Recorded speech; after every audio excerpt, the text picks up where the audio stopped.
Hi there. I'm Francois Burman from Divers Alert Network. I manage the Safety Services Division. In particular, I manage something that we call the Dive Safety Training Program. And with me today is Claude Smith. He's taken over as my kind of hero because he's the person that delivers the course. And we get to chat about various things, Claude, this morning. Things of interest, things that have worked, things that maybe haven't worked, some of the industry the concerns, maybe we can call it that. So let's just go for it. Do you want to maybe just tell people who you are? Yeah, well, my name's Claude Smith.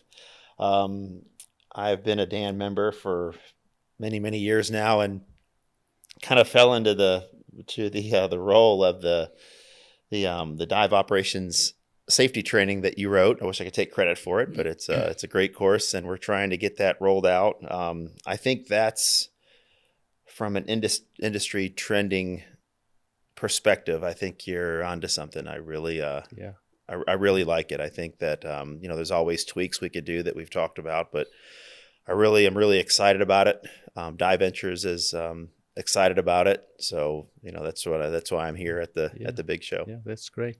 So as you know, the program was developed actually many years ago now, because our focus is on prevention, and what we're really trying to do with the program is to help the professionals in their professional business do things in a way that they understand what the issues are and that they can fix them before they lead to accidents. And the primary focus on this safety operations training is to educate folks. And then they can fulfill a role in their business as the safety officer or whatever title they're given, but that's going to be their function, and we want to give them the tools that they can use to do that. So, as I said, the program was developed, I think I first put the presentations together about 2009. It rolled out in Southern Africa and in Europe over a period of time. And we kind of came alive in the US. I gave it several times, really internally, and then 2 external courses. But being person alone and with so many other responsibilities, it became impossible to do on my own. So, as you know, you were with us at the training in San Francisco. And what I'd like to know, we've chatted about various things, but reflecting now from the training I gave you guys, first the virtual and then really the hands-on. So I know the virtual was fairly overwhelming in the amount of information.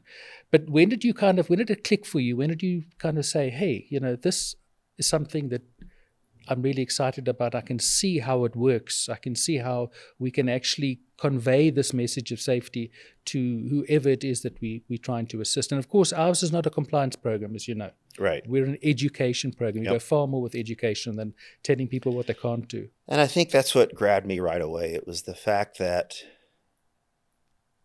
it was education. So I'm a mindset person. I like to think that whatever role, whatever diver, whatever scenario we are, I like to kind of be, have my head in the game. And I think this really sets the mindset for, people taking things for granted in this industry and outside of the actual diving, right? Like, Sure. We've talked about, we have all the liabilities on the boat. We have all the standards that the industry standards that we adhere to, or the agency standards as we're teaching. But to go further into, say, the noise levels, the recompression chambers, I like knowing, all I can about something. And it really taught me how to have the mindset of, how not to do something that would, cause harm to me or others around me. And it's really led to, I have a 6-year-old daughter, and I'm putting her into that mindset. It's kind of funny, watching that. But I like the education because where else are you going to find this in one package? Yeah. And not being compliance and not being all things, the kind of policing role, right? Right. Telling people what not to do. Exactly. It's telling people how to do it. Yeah. And why. Really and why. Exactly. Right. Why, yes. Yep. So that's where, to me, the mindset comes in. Yeah. And I love the fact that there's a quantifiable way to mitigate risks. Yeah. People always love it. People love numbers and Yep. techniques and even the lighting and the noise and other things, air quality. When you're doing something you can measure to get a result, and you can actually show somebody, look, this is harmful for the following reasons. Yes, the codes tell us what we're meant to have, but this is why they're there. They're not there to tell us what we can or can't do. And I think the whole ethos of this is teaching people to assess and understand the risks, and then to select for themselves the best way to mitigate that risk. So we're not telling them it has to be in this way. We're just saying, look, these are the things, think for yourself. What are the things that I should be dealing with, and then you can figure out ways to do. We give tons of guidance, as you know.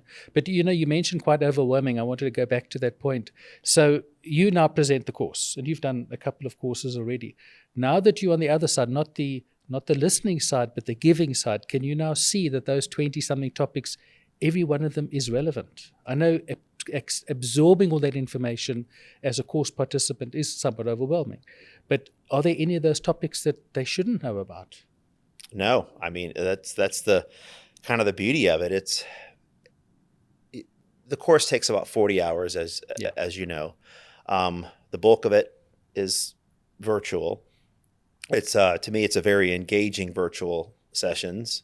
I have one coming up in a week from now, another one, and some people from California, some people from Florida are joining, and then they're flying in to do the hands-on portion. But when you deliver it to where it's education, it's much less overwhelming. Daunting, yes. Yeah, because when we first kind of rolled it out, there wasn't all of there was a lot of articles and a lot of kind of resources, but didn't really know what we were getting into, right?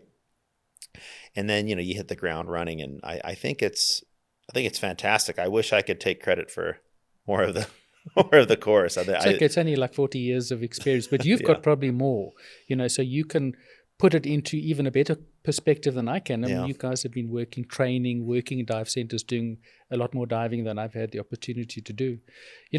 I always say to the students when I give the course, and I actually explain when people ask me about it, I say the starting point of any safety program in a workplace is with your staff. Okay.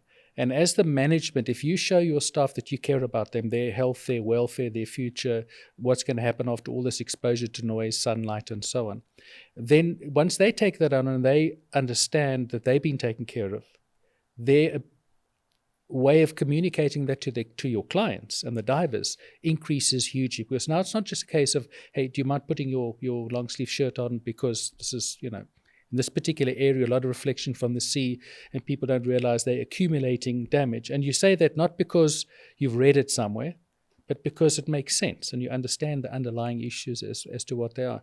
And for me, that empowering part is the part that really excites me. It's not a question of what 20-something topics can I give, but how can I convince the professionals, the operators, the people on the ground, make them aware of, and then what are the things to look for? Now, I know it's a lot of stuff. But we look at the classroom as, the retail shop, the staff health and safety.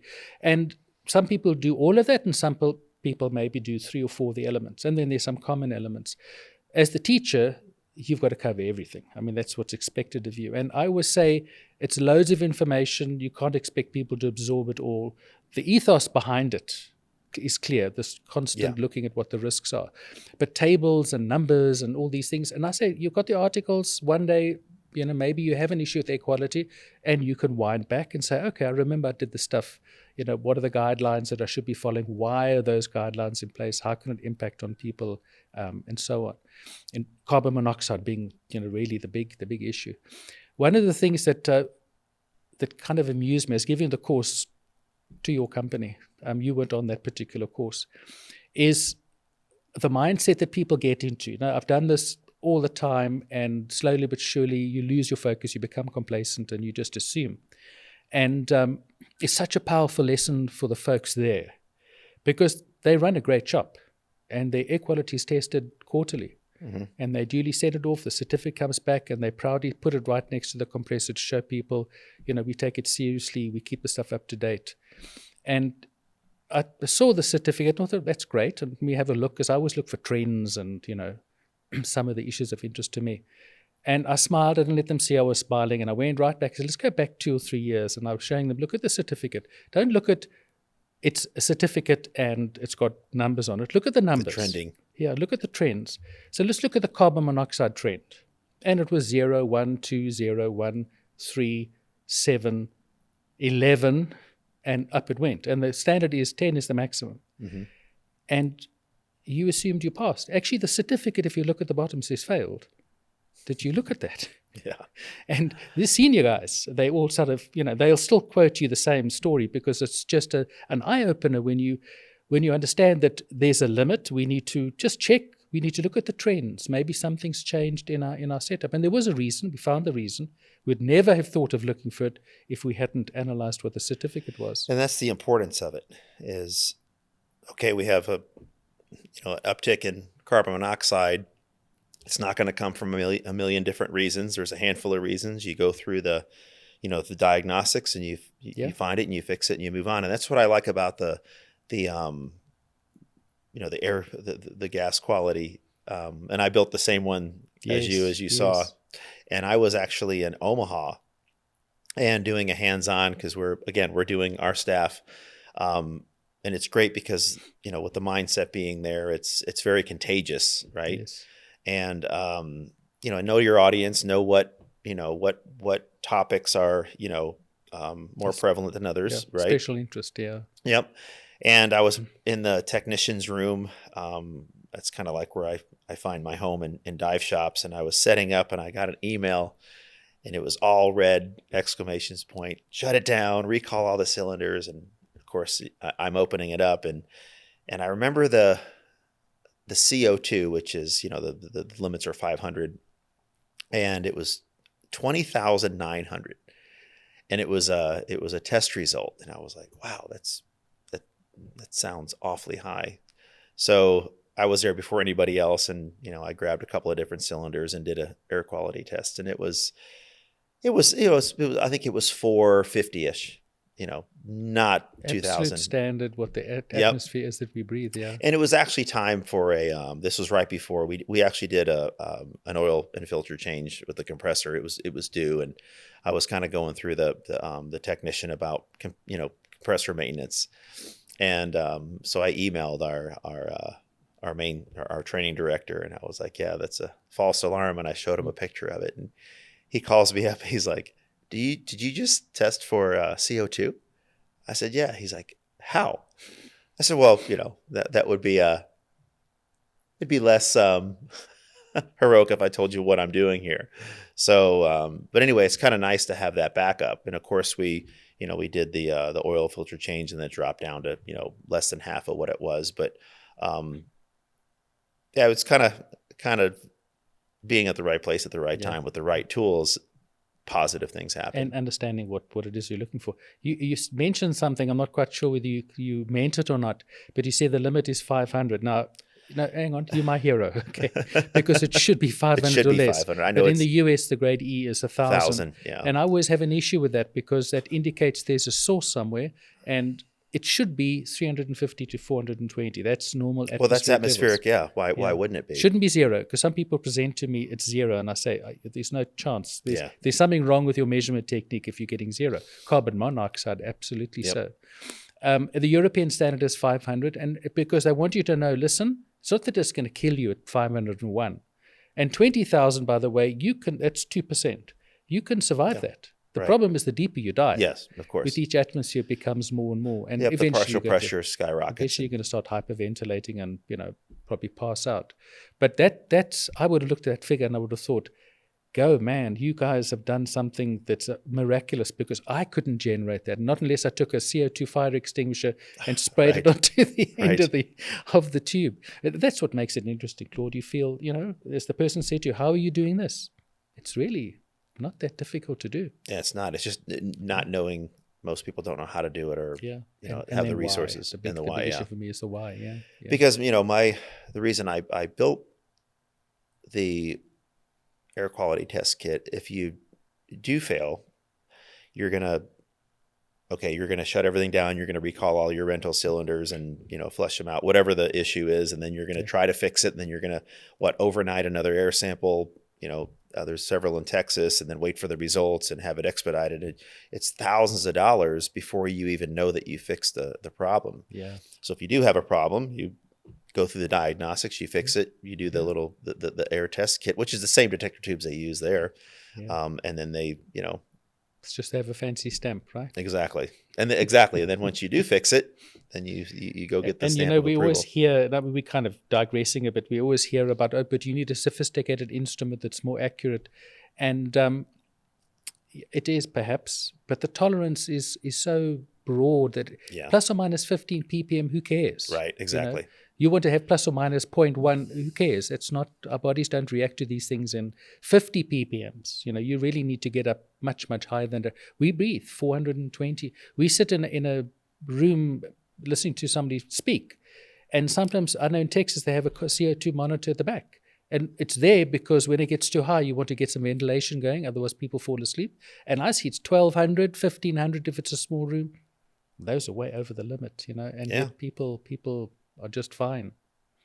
Yeah, I do wish that the entities could agree more on some of those numbers. Yeah. It makes it difficult to, you have the EICA, you have the CGA, you have Dan, who's a front runner, and everybody, some say 1,000, some say 500, which, like you said, give or take, it's not that big of a deal. It's a number, right? Yeah, exactly, right. It's a number. My mindset just goes to, why is it that high? Yeah. Then you figure it out and you fix it and you move on. But there's in your resources, you've got, I read a series of articles on where do these numbers come from and what are real numbers that, so I wrote about carbon monoxide, carbon dioxide, going back to our forebears, the brilliant minds in our industry in the 70s. And what we discovered is at that stage, that's what they came up with. And they've done all their research. But today, with modern compressors, our filtration systems are capable of a lot more than they were back in the 70s.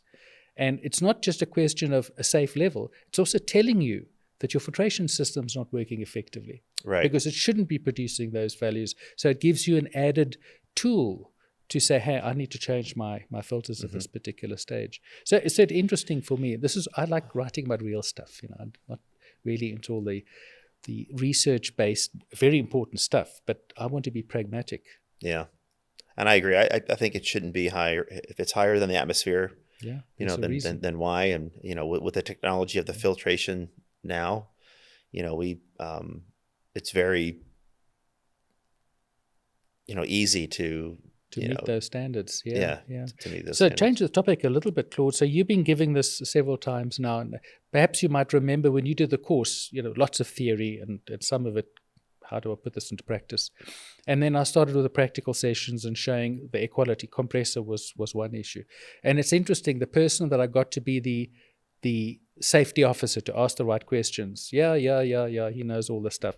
And blow me down, 3 weeks later, he says, I know you taught me how to do this, but please remind me. He said, I know I keep saying I know, but actually, I've now realized the things to learn. But when we went outside, we looked at the boat, we looked at some of the operations, and I could see one of your other colleagues on the course, all of a sudden his eyes went like that, and he says, hey, I get this now. Yeah. Now I understand what I'm trying to teach these people to do. So the practical is so powerful. So the question really that I'd like to know, I've done this many times, I've seen those light bulb moments, and I've seen times when people they don't get it. How are you finding your experience with your students when you get to that stage? How are you finding that they respond? Are they getting that light bulb moment? Are they actually seeing practically what these things can do for us? Yeah, I think that's what I enjoy most about it is, again, your audience, you kind of, you learn how they learn. Some are formula driven, some are, conceptual, some picture it, some need to see it, picture it. It just, I think that if you find the way for folks to learn it, then, that's learning. That's not remembering. It's not trying to memorize the formulas. So I think if you put it into perspective, on kind of like, on their learning level, the light bulb moments really, really light up. Yeah. And I know one of the topics that I wish more people knew about it, and I took your recompression chamber course, is recompression chambers. Yeah. And I think that, it's not this scary pressurized vessel that, of course it can be, but that people are put into when they're, when they have a diving malady, but what goes on and why. And I think people I think it's a very learnable course, because it's not, driven by formulas and numbers that we need to memorize. Yeah, it's got to give you a perspective. When you teach open water scuba, right? Mm-hmm. And so what are one of the issues that you'll teach your students that can happen to you? Yeah. Why do we decompress in the water? Why do we have safety stops and so on? And if it goes wrong, you're going to go to a recompression chamber. But most people say, okay, what is that? What are we doing? What does recompression actually mean? Right. Can we do this in the water? And a whole bunch of questions. And so I wrote that lecture really so that one can not just say we send them to a recompression chamber, but this is the way it works. Nothing to be scared about. It's got a purpose. It's very effective. It's got all the safety mechanisms, policies, procedures, practices, experience, and so on. And that's, as I say, lots of information, but trying to give perspective. Why do we do such a detailed talk about regulators? It's because if you go into a workshop and they're not doing what they should be doing correctly, you don't feel like a fool. You're going to stand there as the safety expert and you look at this and, I don't know, looks fine to me. Meanwhile, they're using some tool, or I always like to say, and these are all real life situations I probably shared with you on the course, but they're doing oxygen cleaning, or so they say. And there's a pizza on the edge of the table. And his answer to me when I looked at the pizza with kind of a smile, he said, no, I don't eat while I'm working. And I'm thinking, who of us doesn't eat a sandwich when we're doing something and just kind of, wipe your hand onto your pants? But the mindset doesn't realize that don't even open it. It's probably cleaner than it is before you open it and then get your pizza vapors on something that's got to be, really, really clean. Yeah, I think you hit it because I've heard you say the word why a lot. And I think you can only have so much information in an open water program, right? You're talking about the overwhelming. And I think it comes back to being an engineer, you understand how your car works. So when you're driving down the road, having a basic knowledge of how your car works really gives you an advantage of what noises and what, hiccups your car. What's normal and what's not and when it's dangerous. Because, you see it on the boats all the time. They take the regulator out of their bag. It's not protected in any way, and they put it on their cylinder and they crank on the valve and usually open it up too far, and then they it hisses or something, and they take it up, and the first thing they do is they bang it against their hand like it's doing something wrong. And I think it's teaching them the why is a lot. What you shouldn't. Yeah, but they're not. You can and you can't do. Right. You can't do everything, right? Yeah. And, and you mentioned a word too. A lot of people call it it's a recompression chamber. And that's one of my pet peeves is there are decompression chambers. Correct. There's always, that scenario, but I think just there's so much information out there. The challenge we have is what do we focus on, right? Yeah. And at the open water level, I think they've done a good job about giving the basics. And then as you continue your education, I think you just kind of, expound more and more on those topics. And eventually, why does a regulator work? Yeah. So that if something goes wrong, you've got some idea, Yep. Is it okay? Call it quits. Yeah. If I get a mouthful of debris, hang on, something's not right over here. And if I can taste the air in the cylinder, no. There should be air has no taste. If I get a taste, that's something that, and Claude, so often we have these accidents and people complaining and they send the air sample in and there's pollution in that. And, I noticed this funny smell, this funny taste, but, And they didn't do anything about it. And I always say the pass mark for odor is 0. Yep. Not slight or maybe, or I'm not quite sure. It's 0. Yeah, you can purge out your demand valve and so, which you do anyway. And by the time you've purged it properly, any remaining water that might have some odor, the damp odor that you get, that should have passed through. Yep. But people... In a cylinder, it won't. If it's in the cylinder, it won't pass through. Yeah. Yeah, I think people having, knowledge is confidence. And I've heard that before. I knew something was off a little bit, but my first mistake was not doing anything about it. And I think that and that's how accidents happen. Yeah. Accidents don't just happen, right? No. You go back 5 or 6 steps and fix something, then later the accident. Yeah. And of course the Dan articles go into that very well every every issue. I should write an article of the Swiss cheese model, the James Reason Swiss cheese model, because when you explain to people, you've got the Swiss cheese always has holes in it, right? And you put all these slices of cheese together, which are your various steps that are put in place to prevent things from happening. And you've got to line all those pieces of cheese up perfectly that there's a hole that goes all the way through. So if you catch the first step and the hole's not lined up, it's going to stop. And you take action. It hasn't got worse, but take action. People ignore that. Yep. And so it goes through to the next one. It goes through to the next one. And the accident happens when it goes through all of them. Yep. You could be talented to line those pieces of cheese up. It's not that easy to do. Exactly. So it's a combination of, there are times when you're doing preventive steps and then, okay, the regulator's failed. Now, what are your next steps? And you have your independent breathing hose, your octo, and you've got a buddy, and you've got all sorts of other ways of doing it. But you shouldn't have got to that step unless you are unlucky, and that happens. Right. Yeah. And I think from the, being professionals and managers in this industry, there's always going to be people that can't line up all those holes. So we have to really step up and make sure that, the information gets out there, just like you've done with this course, and I'm proud to be a part of it. You're doing a great job. Thank you. I'm really happy. As I said, you're my hero. You're the man out there actually delivering it, because I wish I had a week at a time to spend. So, Dan is a not-for-profit. I don't want to belabor all those things. And we want to get our message out there. But very often when we do something and we don't charge for it, people think, no money, there's no value, whatever. You guys have commercialized it. And it's got value. And if you want to take the course to get the qualification, you need to feel I'm getting something of value, so I need to be paying for it. And you're a private company, it's got to be sustainable. Within Diventures, it's really interesting because before you came on board, it was the owner of the company, Dean, that actually listened to me talk about it in one of our really early meetings and say, hey, this is what we want. And look where we've come. 3 short years, and you guys are out there doing it. So, with so many people that have asked us about it, and we then pass them on to you. So, there's certainly appetite for it out there. I know it's a lot of work, but hey, what good things in life don't come from a lot of hard work? If it's too easy, we just kind of don't. Yeah, I think it's a valuable course. I'm more excited about it than I've been.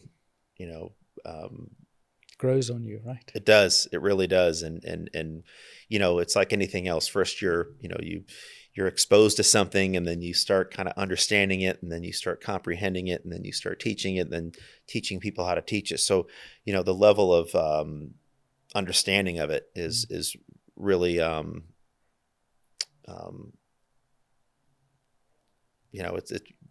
it's grooving. It is a really good course. It's just, I want everybody to take it, divers and non-divers. We wish we could get people. We weren't given gills, right? So the moment we're underwater, we have a massive first set of cheese lines, and most of them line up automatically. And often when I'm diving, I'm at 60 feet or maybe 30 feet. And I say to myself, just take a moment to reflect.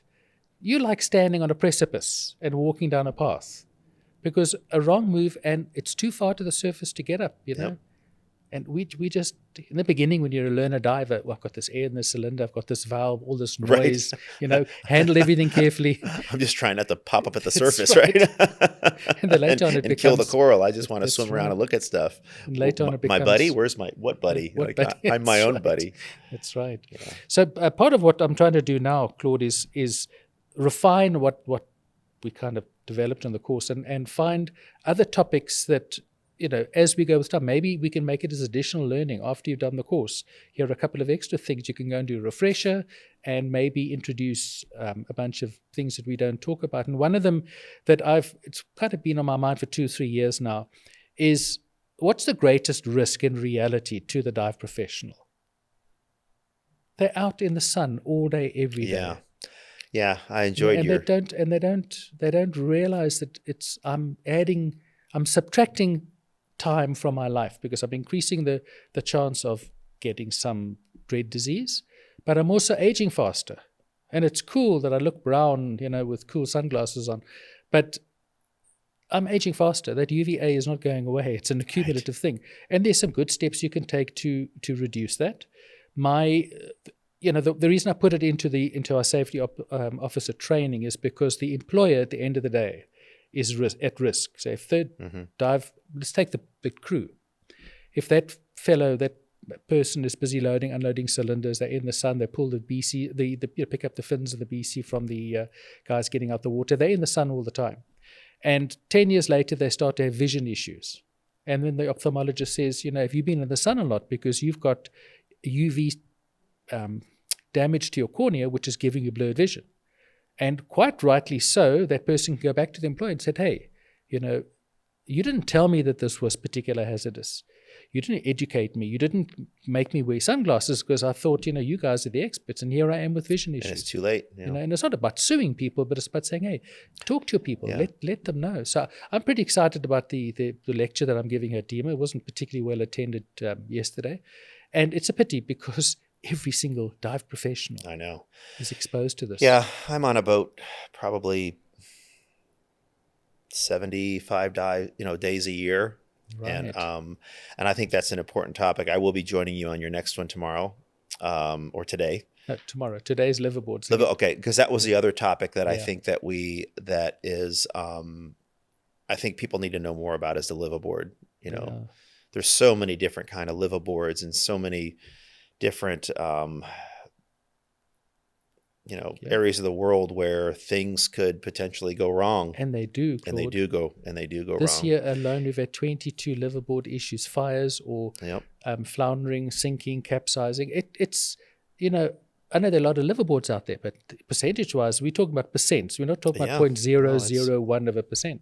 And it's fixable. That's the part that's so frustrating. But my challenge is, how do we change that mindset? Yeah. It's education. That's what I think. But they don't want to listen because it's not going to happen to them. And I'm too busy and I've got other things to worry about until it's too late. And then they say to us, we have this issue in Indonesia at the moment where the liveaboard operators have the association. And please, Dan, come and help us. And I send them stuff. I empower the field agents because they speak Bahasa Indonesian, what to say, and yes, but tomorrow, whatever, they're back in business, And then they've done their job by showing up and hearing you. Yeah, and then they have another fire, and then they cry again. I also think that's part of, the diving industry is a very unique industry, right? There's a lot of trust. And when I lead a trip wherever in the world, people trust me to do my job. And I am very adamant about doing my job. And you have 20 guests on a liveaboard, I'm not talking about the boat crew, just the guests, they've never been on this liveaboard. If 3 people are really tuned up on how things work, it's a lot. That's a lot. Yeah. So I want to make sure that I am tuned up about all things safety. It's all good until it's not. I've said that for decades. And I was on a cruise ship recently, and the muster station drill was unbelievable. There's 4,000 or 5,000 people on this ship, and I could not understand what just happened. So what I did is I took some time and went through the kind of like my own safety briefing. I'm not going against what they said, but I'm adding to it. And, my 6-year-old was all about it. She's just, here, this is how you put on your life preserver, and then here we're going to meet here, it's daylight and all the lights work. But what happens when the lights go out? What happens when, it's 2:00 in the morning and, which is usually when it happens. Exactly. Right? Last Titanic. I mean, it doesn't happen in broad day when the sea's calm. Right. So I just think that, people trust us to do their job, and who's taken this course. And it's funny because I, not to get off topic, but my goal is to teach this course at a level where it makes a difference. And where that level is you start with the dive professionals, right? Yeah, absolutely. Yeah. And I didn't know who was going to be the student base, right? I'm thinking like, people that want to be dive safety officers for zoos, aquariums, dive shops, dive shop owners that really want to very, inexpensively to change the industry. And I've gotten a couple of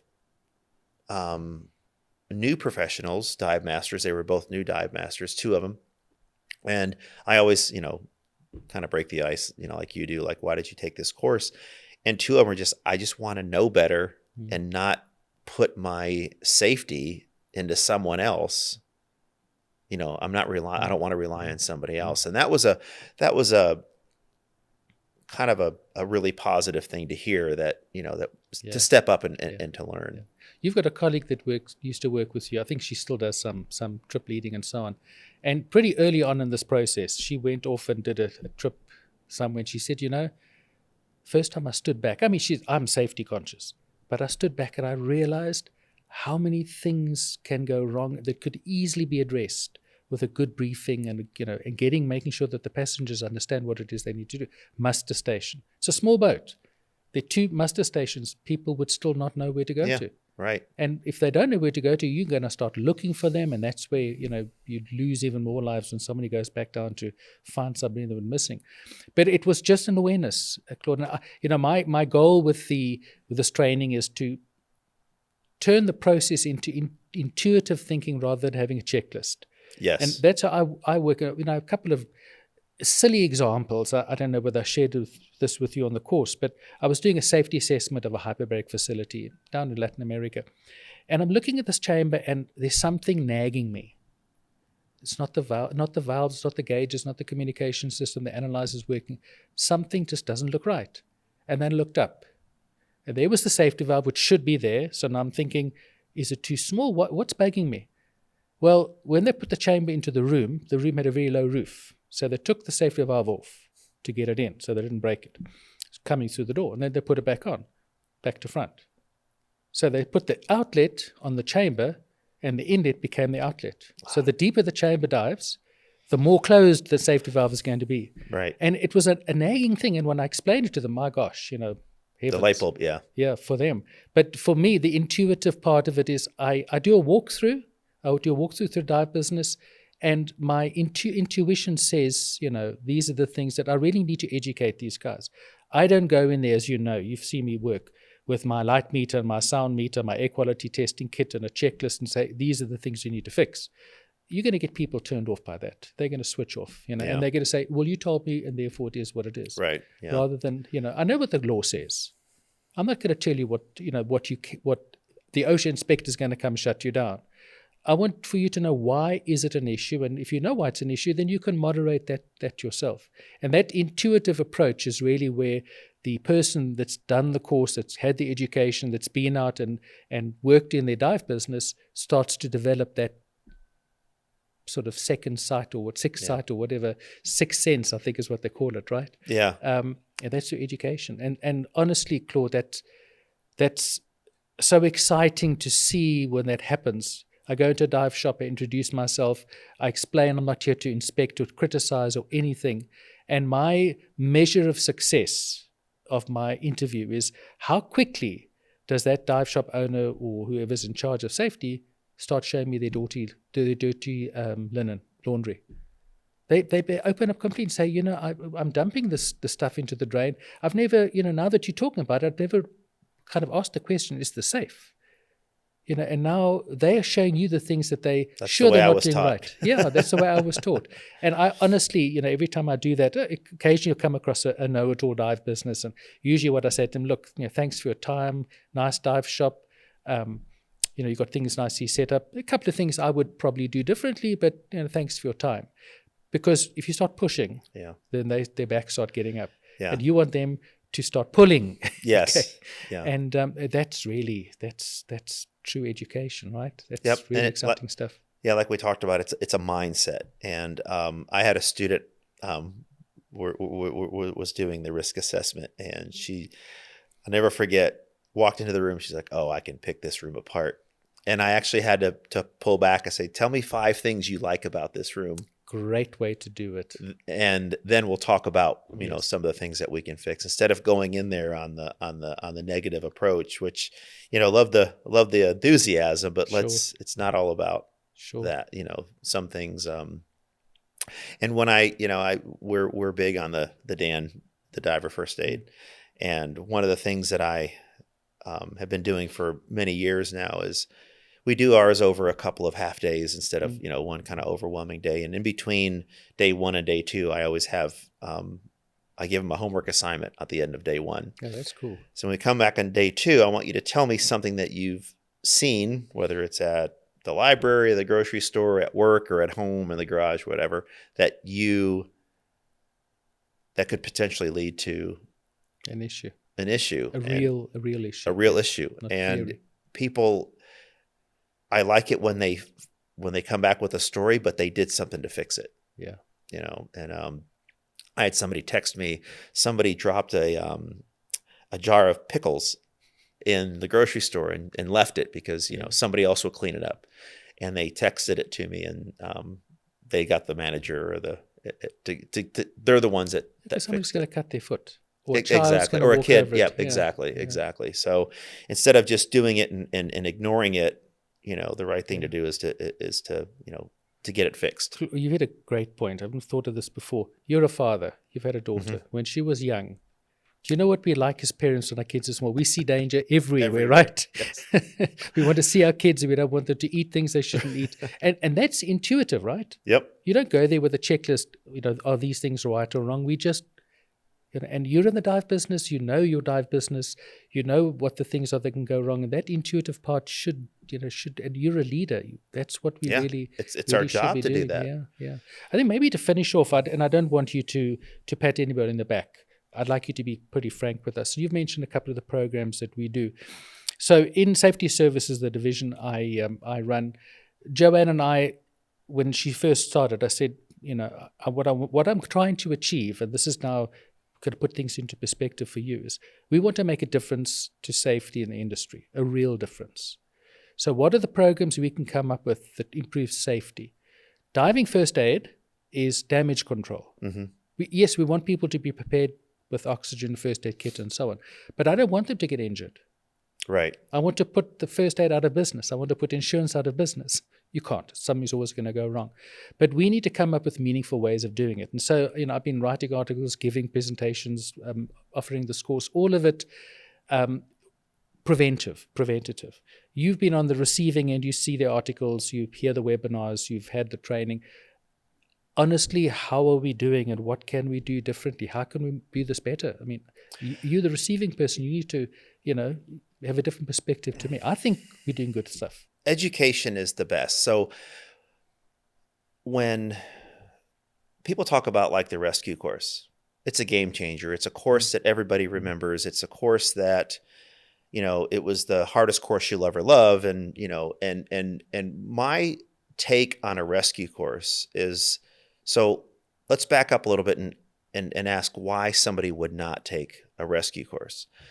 And a lot of the challenges and obstacles I hear is, I just really want to take care of myself. I don't really want to, jump in the water. I'm not sure if I'm in the shape to go get somebody or whatever, whether it's age or whatever. But then I explain the rescue course, what it's really designed to do. It's to keep yourself out of trouble, right? You should always be like you and I would feel confident you and I getting in the car and going doing a shore dive, leaving the right trail of communication and having the right, the tools and the equipment and everything, the O2 kit. But I would feel confident in getting in the water with you and doing a dive with you, because I'm confident we would plan the dive and have all the safety equipment and all the procedures and everything. Most diving is what? You get on a boat, you have a guide, you have a captain, you have an instructor, you might be taking a class, but there's always somebody there that is a professional, right? So the actual chance of something happening and you being the one to control the situation, delegate and everything like that is very low. But what the rescue does is, if I'm looking around a boat and I'm noticing people maybe standing out in the sun and being a little bit talkative or maybe some early stages of heat exhaustion, if I'm in that mindset, I'm on the other side of that. So I think, to answer your question, what you could do is just keep putting the education out there. Because when learning, to me, is having the mindset. I know I keep saying that word, but having the mindset of not being part of an issue. I'm going to be part of the solution, right? And even if it's, why are they back in the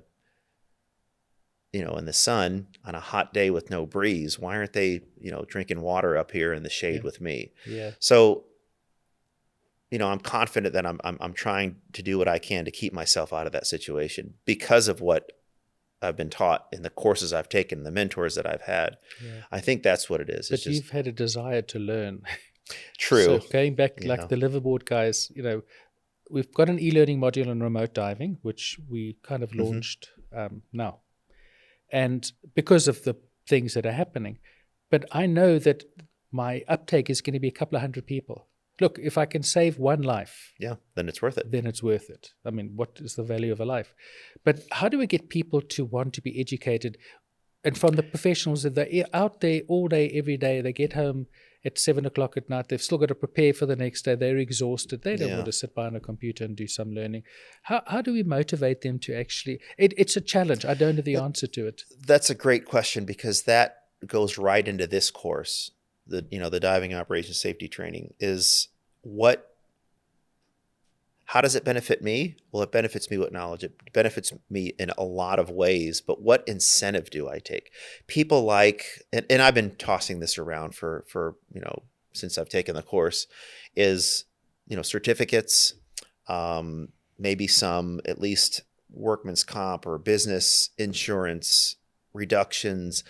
Yeah. People are motivated by certain things. Yeah. And money being a big one. Yeah. Money. Yeah. But just the knowledge of having this. Now, once you take the course, I've had people just, standing ovation with the course that you wrote. Yeah. But getting them motivated to take the course, that is the trick. So we have, I don't know if you've got professional liability insurance, so probably through your business, but Dan obviously has made this available because of this huge gap in the industry. And one of the only players in the game. One of the only players in the game, and people keep having accidents. So what we and this came from I won't take credit for the concept, came from our CEO, and he picked it up elsewhere too. But we put together an e-learning module for basically educating professionals about liability, their exposure, what they can do about it, what can go wrong, and we incentivize it by saying, if you take the course, we'll reduce your premium on your. Yep. So $50 or $100 coming back is huge. Yeah. Now, a normal course, Claude, we get 1,500 people taking it. We've had 7,500 people take that course. It's money that's motivating it, which is, okay, then it works. Yep. I mean, as much as I think money is secondary, what I call a hygiene factor. It's a motivator, isn't it? No, if you take it away from them, it's a huge demotivator. If you give it to them, it's great for the first time, and then they've forgotten about the benefit they had. But it doesn't matter. We'll have to use this kind of carrot, and then hopefully the outcome will be proper knowledge, as you say, people being educated. It's the world we live in. It's the world we live in. Well, thank you for your time. It's been a great chat. I do take pride, not that it's an excellent course, but that we're getting this information out there, that it's sustainable, it's ongoing. So as I said, you're doing a fantastic job, and it warms my heart, not just knowing that people out there are being educated, but that you are so enthusiastic and, you see the potential and you're getting out there. And those are kind of the rewards, not money. For me, it's about the difference that we can actually make out there. It's the feedback that I'm getting that keeps me going. It's great. We're going to keep doing it. Well, that's what I want everybody to learn it. That's right. So cool. We'll chat again then. Yes, we will. Thanks, Claude.